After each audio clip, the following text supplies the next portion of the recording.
Bonjour à tous, j'espère que vous allez bien. Je vous retrouve aujourd'hui avec une petite introduction mise au point, ou plutôt explication, du coup par rapport à la série et le chat qui essaie de prendre mon café.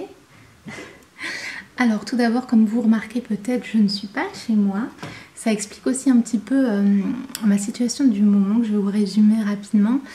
Et je suis en fait un peu entre deux maisons en ce moment. Puisque je suis chez mes parents qui sont en vacances pour m'occuper des animaux, etc. Et aussi de mon nouveau petit bébé chaton. Voilà, si vous me suivez sur Instagram, sur mon compte perso, vous l'avez vu déjà. J'ai un petit chaton de 5 semaines, c'est un sauvetage, le vétérinaire nous a appelés, etc.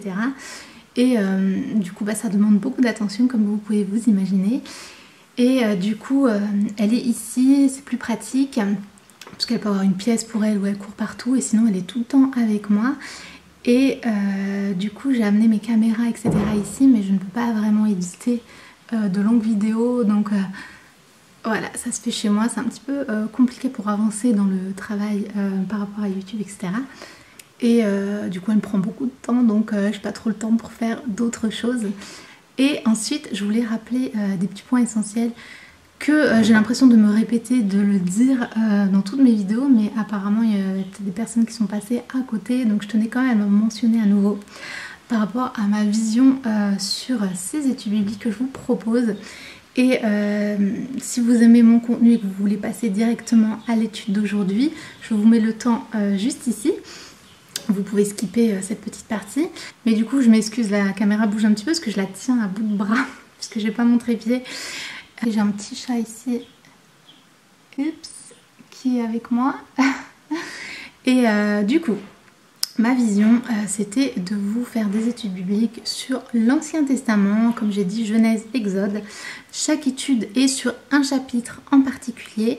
Et dans chaque chapitre, je vais surtout m'attarder sur un ou 2 points maximum.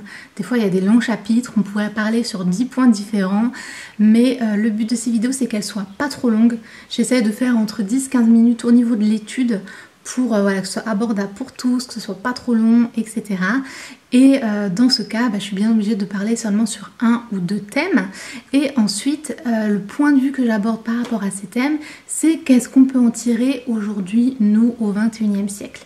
Puisque c'est souvent la question qu'on peut se poser quand on étudie l'Ancien Testament, c'est de se dire qu'on est complètement en décalage par rapport à notre époque et qu'on se demande qu'est-ce qu'on peut bien retirer nous aujourd'hui, même si bien sûr c'est très intéressant et qu'on voit l'histoire du peuple israélite et comment Dieu a agi au travers de leur vie, leur histoire, etc. et que c'est très intéressant par rapport à ça. Dieu nous parle quand même au travers de l'Ancien Testament, et du coup j'avais un petit peu envie de vous montrer cette partie-là, qu'on peut comprendre encore des choses pour nous-mêmes à notre époque, même avec l'Ancien Testament. C'est vraiment le but de ces études. Et bien évidemment, la Bible c'est vraiment très très riche, très intéressant, et on peut en parler pendant des heures et étudier et approfondir tous les thèmes XY pendant des heures. Mais comme je vous ai dit, c'est pas le but de ces études. Ça doit être court sur 1 ou 2 thèmes, et mon point de vue c'est qu'est-ce qu'on peut en retirer aujourd'hui. Donc avec un petit peu ces limites, je peux pas approfondir en détail, en long, large, en travers chaque point, et du coup je m'attarde sur un point, une direction, et du coup je peux pas tout aborder. Ça veut pas dire que si je le mentionne pas que ce n'est pas vrai, que c'est pas un point à aborder, etc. C'est juste que j'ai pas pris cette direction là dans cette étude à ce moment précis, un petit peu comme quand vous avez votre pasteur qui parle le dimanche matin, il va parler d'un thème précis, il va parler de toute la Bible et de tous les thèmes et de tout le message du salut et de l'évangile, etc. à chaque message, vous voyez ce que je veux dire. Donc voilà, je rappelle ça parce que des fois il y a des personnes qui rebondissent en disant mais tu n'as pas dit ça, ou mais il y a aussi ce point, bah oui mais je peux pas en fait, je vais pas faire des vidéos de 1 heure à chaque fois, et c'est un peu décourageant en fait de recevoir ce genre de message quand on essaie de rester fidèle à une vision. Donc voilà, j'espère que vous avez bien compris mon intention. Ensuite, deuxième point dont je voulais rapidement mentionner, j'ai l'impression que je le répète très souvent sur ma chaîne, je vous dis que c'est toujours vraiment très important de toujours se référer à votre Bible quand vous écoutez quelqu'un qui parle de Dieu, de la Bible en général, que ce soit un pasteur, une personne responsable dans votre église, un ami, et surtout sur internet. Je vous invite vraiment à tout d'abord prier pour que Dieu vous montre et vous donne du discernement, de toujours vous référer à votre Bible. Si quelqu'un mentionne la Bible ou mentionne des sujets, allez chercher dans votre Bible qu'est-ce qu'il dit exactement, qu'est-ce qui est mentionné exactement dans la Bible, etc. Et enfin, de vraiment demander à Dieu de vous l'expliquer, de vous donner, comme je disais, le discernement, et éventuellement d'en parler avec une personne de confiance dans votre église, que ce soit votre pasteur, quelqu'un en qui vous avez vraiment confiance. N'hésitez pas, sur internet il y a vraiment, comme je vous disais, un peu tout et n'importe quoi. Derrière le mot chrétien peut se cacher en fait plein de choses différentes. Pour moi, vous savez que ma profession de foi, c'est que je crois vraiment en la Bible elle-même. Je ne rajoute rien par-dessus. Je suis de confession protestante évangélique.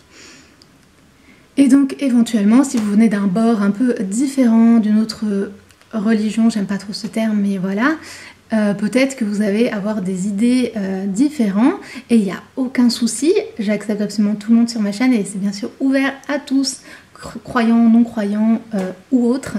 Du coup moi je crois vraiment en ce qui est dans la Bible, et je vais pas me croire à rajouter des choses x, y et n'importe quoi.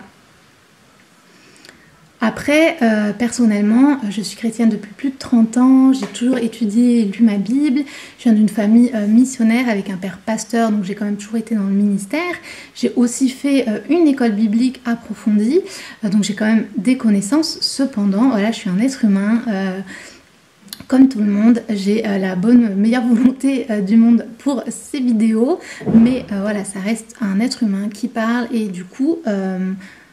comme je disais, que ce soit moi ou n'importe qui, revenez toujours à votre Bible, et ça c'est vraiment très important. Donc je tenais vraiment à mentionner ces sujets. Et pour terminer, avant de commencer l'étude, je vous avais dit que j'essayais de poster 2 fois par semaine ces études bibliques. Par contre, si j'ai des imprévus, je ne peux pas. Gardez à l'esprit que je suis un être humain et pas un robot, que je ne suis pas payée par YouTube pour faire ces vidéos. C'est juste que j'ai vraiment à cœur de m'attarder vraiment plus sur l'étude de la Bible sur ma chaîne, pour vraiment vous encourager, vous aider à grandir dans la foi. Et que je fais de mon mieux, que la vie des fois elle se met un peu en travers du chemin, et que je suis absolument toute seule pour faire tout ce que je fais. J'ai pas d'équipe, de personnes avec moi, et du coup ce qui fait que parfois il y a du retard, des fois il y a des vidéos qui sont pas postées. Je m'excuse vraiment si vous êtes déçus quand vous voyez qu'il n'y a pas de vidéo. Je vous ai mentionné aussi que je mentionne à chaque fois sur Instagram si j'ai un souci, qu'il n'y aura pas de vidéo ou quoi. N'hésitez pas à me suivre sur mon compte Instagram, c'est surtout là que je communique directement avec vous, c'est plus pratique pour moi. Et pareil, si je mentionne pas le chapitre suivant, c'est que je ne sais pas, j'ai pas prévu les études tout en avance depuis plusieurs mois. Je les prépare vraiment au fur et à mesure. Du coup, en général, je sais quel est le prochain chapitre, mais parfois je suis prise par le temps et du coup je ne sais pas. Donc plutôt que de vous dire une bêtise, je ne dis rien, et je vous dirai au moment venu sur Instagram, et je le rajouterai dans la description de la vidéo à chaque fois dès que je sais. Donc voilà. Donc ceci étant dit, je vous remercie aussi pour tous les retours positifs sur cette série. J'espère vraiment qu'elle vous encourage, je vous aide à étudier votre Bible de plus en plus. Et on va commencer tout de suite sur notre étude. Alors aujourd'hui j'ai cette Bible, la première édition journal de bord. Et du coup, on est toujours dans la Genèse. Et on va encore faire un bond dans le temps, puisque je vous avais mentionné...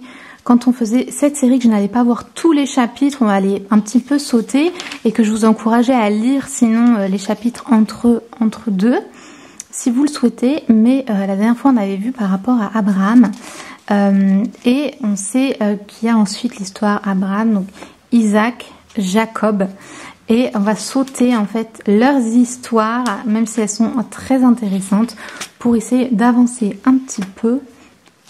Et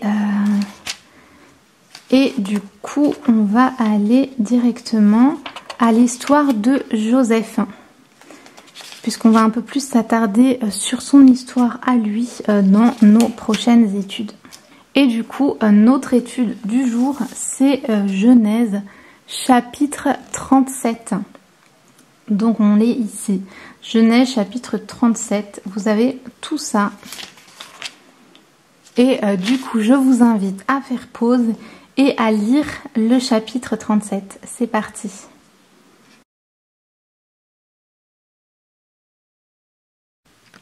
Alors, j'ai décidé de venir ici pour filmer. Vous avez le petit Sakura qui dort à côté. Trop chaud. Elle va peut-être un peu nous embêter. Mais c'est parti pour le chapitre 37 de la Genèse. Donc, on va parler en fait de deux thèmes qui pour moi sortent un petit peu dans ce chapitre, pardon. Et on a tout d'abord ici, donc on a, vous avez vu l'histoire de Joseph. Et je pense que ce qui ressort un petit peu, c'est vraiment les frères de Joseph. On peut voir qu'ils sont vraiment très envieux et très jaloux de Joseph. Ah ben non, faut pas croquer la Bible. Donc en fait, si vous connaissez un petit peu l'histoire, on a ici vraiment un Joseph qui a du coup 17 ans. Et on voit que c'est un petit peu voilà, le rapporteur de service au verset 2. Et que du coup, il est vraiment envié et détesté plutôt par ses frères. Qui sont donc ses frères, ils n'ont pas la même mère. Et en fait, ils sont vraiment tellement jaloux de lui. Qu'ils en viennent à le détester et on voit que du coup ça les amène à vouloir le tuer, à planifier de le tuer et au final ils vont le vendre. Donc c'est quand même une histoire assez horrible et on se dit c'est quand même horrible que des frères puissent en venir à faire ça à leurs propres frères et on peut voir un petit peu les origines de pourquoi il le déteste à ce point. Alors on voit déjà que de 1, il y a un petit peu son attitude quand même à Joseph. On voit qu'il rapporte leurs mauvais propos à leur père. C'est un petit peu le petit chouchou, le petit rapporteur de service. On voit que c'était le préféré au verset 3. Israël, donc Jacob, aimait Joseph plus que tous ses autres fils parce qu'il l'avait eu dans sa vieillesse. Et j'ai envie de rajouter, c'est des spéculations, mais vous savez, si vous avez lu les histoires précédentes, que Jacob voulait se marier avec Rebecca, mais qui s'est fait avoir par son beau-père, qui l'a marié avec Léa, la sœur aînée donc. Et au final, il s'est marié avec les deux. Il a dû travailler plusieurs années pour son beau-père.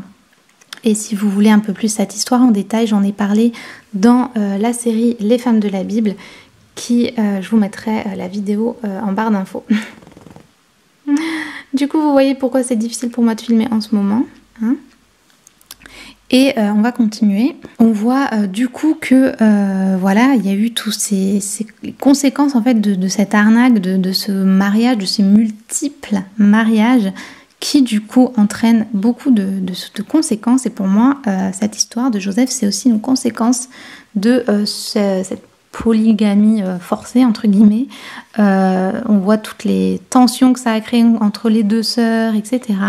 Et au final, Jacob qui va privilégier les enfants de Rebecca et il va les préférer, ce qui va engendrer du coup toute cette jalousie. Donc on voit qu'en fait toutes les actions elles ont des conséquences. On voit vraiment du coup voilà même les conséquences au niveau des familles, etc. Et du coup voilà ça fait vraiment réfléchir à nos actions puisque voilà c'est pas parce que quelque chose se passe dans la Bible et tout que c'est correct. On voit qu'au contraire ça a vraiment des conséquences plus tard et ici donc vraiment au sein vraiment d'une famille et voilà et ça montre aussi vraiment la puissance et l'importance de la jalousie ou plutôt de pas entrer dans ce cercle vicieux et ces sentiments comme on voit ses frères qui commencent vraiment en fait ils sont jaloux parce qu'il est le préféré. Ensuite c'est vrai que c'est le petit rapporteur. Mais du coup, ils le détestent vraiment. On voit ici ses frères remarquèrent que leur père l'aimait plus qu'eux, qu'eux tous et se mirent à le détester. Ils étaient incapables de lui parler sans agressivité. Donc on voit quand même qu'il y a des signes avant-coureurs et je pense que ça nous rappelle vraiment nous aussi à sonder nos cœurs sur une jalousie qu'on peut avoir, ces genres de sentiments, d'envie, de jalousie, etc. Et on voit ici qu'il y a plusieurs choses. Et voilà, si on voit qu'on commence à détester quelqu'un dans son cœur, à ne pas réussir à parler à la personne sans agressivité, etc. Du coup, faut vraiment essayer de prendre du recul sur cette personne-là pour pas laisser en fait cette jalousie prendre le dessus et du coup mener à de mauvaises actions comme on le voit par ici. Donc voilà, je pense vraiment déjà que ça nous fait vraiment réfléchir sur ça et vraiment à travailler à nos cœurs, à pas agir du coup comme les frères de Joseph, parce que c'est vrai que de nos jours ça peut être vraiment rapide d'entrer dans ce système vraiment de jalousie, d'envie, surtout dans notre monde avec les réseaux sociaux. Où on a l'impression parfois que des personnes mènent des vies de rêve, etc. Et on va avoir une tendance à se comparer ou autre. Et voilà, il faut vraiment travailler nos cœurs pour ne pas entrer vraiment dans ce système destructeur, voilà, de l'envie et de la jalousie. Voilà, j'espère que vous arrivez à vous concentrer malgré ce petit foufou là. Donc voilà, ensuite on voit, c'est vraiment très intéressant, les rêves de Joseph. Nous on sait qu'ils vont être prophétiques. Mais voilà, Dieu peut parler en rêve et c'est vraiment quelque chose qu'on retrouve vraiment dans l'histoire de Joseph, cette histoire de vraiment des rêves prémonitoires, des rêves prophétiques. Voilà, c'est Dieu qui lui montre un peu le futur en fait. Il lui donne une façon de décoder les rêves aussi plus tard. Et ça nous montre aussi que Dieu, il nous parle de différentes manières et il peut vraiment nous parler aussi au travers de rêves. Donc je trouvais que c'était aussi très intéressant. Et enfin, pour terminer cette étude, on va se placer du point de vue de Joseph cette fois. On voit que Joseph, il est là, il a 17 ans, donc il est quand même jeune. Et il va donc faire ses rêves un peu énigmatiques. Et voilà, il est un peu le chouchou, tout va bien dans sa vie, à part que voilà, il est détesté de ses frères, donc il n'y avait peut-être pas une super ambiance non plus, mais il est quand même chéri par son père, etc. Et du jour au lendemain, il y a toute sa vie qui va s'écrouler, voilà, du jour au lendemain, il va tout perdre. Voilà, il passe d'une famille avec un père aimant, etc., sa petite vie à plus rien. Et à passer par une grande terreur d'être tué par ses frères et pour finir à être vendu comme esclave. Donc voilà, il passe d'un enfant aimé à esclave et il ne sait pas du tout de quoi va être fait le lendemain. Et ça nous montre que parfois, avant de réussir, de faire de belles choses et avant d'avancer un peu dans sa vie, on doit passer par un moment où on perd tout, ou un moment de très grosse difficulté et un sentiment de vraiment tout perdre. Et on n'a pas ici le point de vue de Joseph, on a juste voilà, les frères, qu'est-ce qu'ils font, etc. On voit que Ruben, il a planifié de le sauver, mais en fait il se retrouve qu'il est vendu, donc il est en pleine détresse, etc. Mais on n'a pas le point de vue de Joseph. Moi je pense qu'il devait bien paniquer. Peut-être qu'il était inconscient aussi, le fait de tomber dans cette énorme citerne. Voilà, on n'a pas plus d'infos, mais il devait être vraiment très très anxieux et de avoir vraiment très peur. Et il a dû se dire, mais pourquoi ça m'arrive? Qu'est-ce qui se passe, Seigneur? Pourquoi moi? Voilà, je perds tout. Et je voulais vous encourager parce que parfois on traverse des moments similaires. Et on se dit, mais pourquoi moi? Voilà, nous aussi, parfois, on peut passer par des passages comme ça où on perd tout. On perd tout dans notre vie, peut-être nos biens, nos maisons, notre travail. On a l'impression que le monde entier s'écroule autour de nous. Ou alors on passe par des grandes difficultés, des incertitudes quant à l'avenir. On se demande pourquoi on passe par là, pourquoi Dieu nous fait passer par ces épreuves. Ouais, on peut se demander vraiment pourquoi Dieu nous fait passer par ces épreuves. Et si on a un peu un futur, et je pense qu'en cette période, il y a peut-être beaucoup de personnes qui se demandent quel est un peu leur futur, qui se posent des questions quant à l'avenir.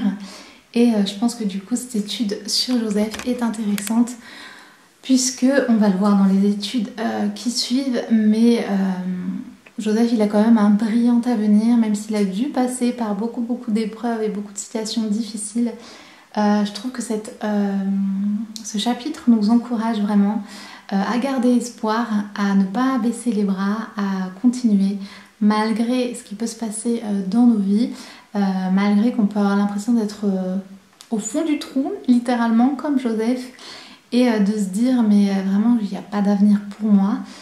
Et ben en fait Dieu il a un plan pour nous, pour nos vies, et il faut vraiment garder la foi et continuer à garder le cap, continuer d'avancer. Et en résumé aussi ce petit rappel par rapport à la jalousie, à ne pas laisser la jalousie, l'envie entrer dans nos cœurs, et vraiment à se remettre en question quand on a les premiers symptômes, j'ai envie de dire, qui commencent à apparaître. Et vraiment remettre tout ça entre les mains de Dieu pour pas que ça prenne de proportions, de trop grosses proportions. On le verra par la suite que les frères ont dû beaucoup s'en vouloir au final, que ça a quand même des grosses conséquences ce qu'ils ont fait. Du coup, il ne faut pas se laisser diriger par ce genre de sentiments et d'émotions dans notre vie, mais vraiment tout remettre entre les mains de Dieu. Et du coup, voilà, j'ai très hâte de faire la suite de l'étude de l'histoire de Joseph. Je vous mets le prochain chapitre dans la barre d'infos. Et j'espère que cette étude vous a plu. N'hésitez pas à liker, à vous abonner à la chaîne si ce n'est pas déjà fait. Et je vous retrouve très bientôt. Ciao!